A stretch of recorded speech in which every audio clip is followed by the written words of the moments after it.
अस्सलाम वालेकुम दोस्तों, कैसे हो? उम्मीद है कि सब खैरियत से होंगे। अल्लाह आप लोगों को ऐसे ही खुश रखे। आज का किस्सा जरा दिल थाम के सुनना, क्योंकि आज का किस्सा बड़ा ही जबरदस्त है, दर्द भरा है, सबक आमोज है। अगर यूं कहूं कि रुला देने वाला है, झंझोड़ देने वाला है, रोंगटे खड़े कर देने वाला है तो गलत नहीं होगा।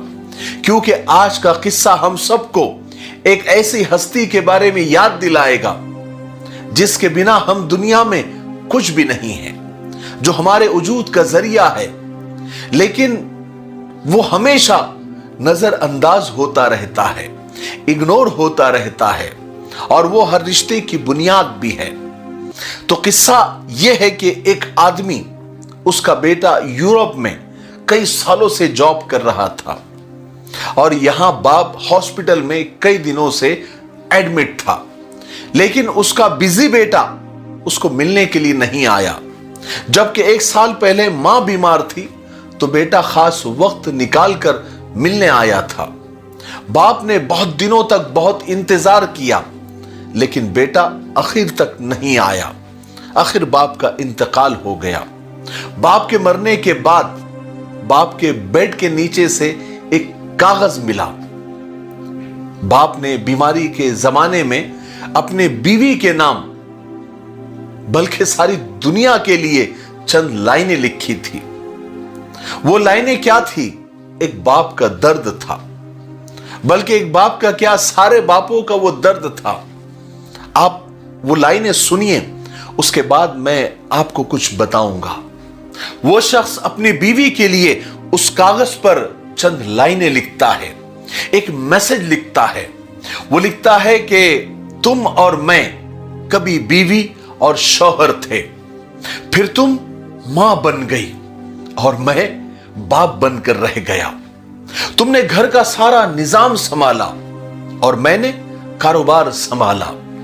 फिर तुम घर संभालने वाली मां बन गई और मैं कमाने वाला बाप बनकर रह गया। बच्चों को चोट लगी तो तुमने गले लगाया, मैंने समझाया तो तुम मोहब्बत करने वाली मां बन गई और मैं सिर्फ समझाने वाला बाप बनकर रह गया। बच्चों ने गलतियां की तो तुमने उनकी हिमायत करके, उनको सपोर्ट करके अंडरस्टैंडिंग मॉम तुम बन गई, यानी जज्बात को समझने वाली मां बन गई, और मैं न समझने वाला बाप बन के रह गया। बाबा नाराज होंगे, अब्बा नाराज होंगे, ये कह कहकर तुम अपने बच्चों की बेस्ट फ्रेंड बन गई, एक अच्छी दोस्त बन गई, और मैं गुस्सा करने वाला बाप बन के रह गया। तुम सारा दिन बच्चों से राज और नियाज की बातें करते करते अपना मुस्तकबिल महफूज बनाते हुए, अपना फ्यूचर सिक्योर करते हुए बच्चों के दिलो दिमाग में घर करती चले गई, और मैं फकत घर का मुस्तकबिल और फ्यूचर बनाने के लिए अपना आज बर्बाद करता चला गया। तुम्हारे आंसुओं में मां का प्यार नजर आने लगा और मैं बच्चों की आंखों में फकत बेरहम बाप बन के रह गया। तुम चांद की चांदनी बनती चले गई और पता नहीं मैं कब सूरज की तरह आग उगलता हुआ बाप बन के रह गया। तुम एक रहम दिल और शफीक मां बनती चली गई और मैं तुम सब लोगों की जिंदगी का बोझ उठाने वाला सिर्फ एक बाप बन के रह गया। लेकिन मैं बताऊं, मैं भी एक बाप हूं, एक इंसान हूं। मेरे सीने में भी औलाद के लिए उतनी ही मोहब्बत है जितनी कि एक मां को है, जितनी कि एक तुमको है। लेकिन अफसोस, सद अफसोस, बच्चों ने मां पर तो बहुत प्यार लुटाया, लेकिन एक बाप को भूल गए। मैं ये शिकायत अल्लाह से जरूर करूंगा और मुझे यकीन है कि मुझे वहां इंसाफ जरूर मिलेगा। यह किस्सा खत्म हो गया, लेकिन यह एक इंतहाई कड़वी समाजी और माशरती तस्वीर है।